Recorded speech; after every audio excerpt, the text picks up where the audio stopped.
अड़हि बन शाख रही कटाओल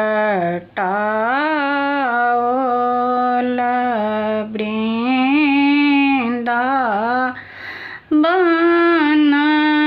बीट बाँसयता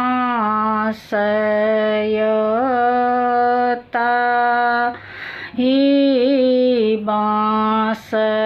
लये मरब बनाओल ऊपर नीचा खीर की दिए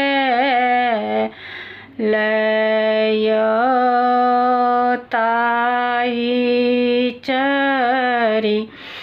बाबा करो कन्यादान शीतल जंगिया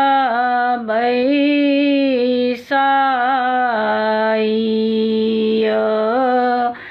किए के लौंधिया की ये पहिरलां कथी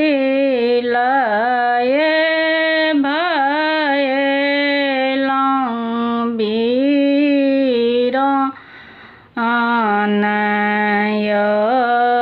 खीर हम खेलौं बाबा चीर पहिरलां सिंदूर लये भयलां बीरानय भेल बियाह रामचंद्र को बरघर चलला सीता लेला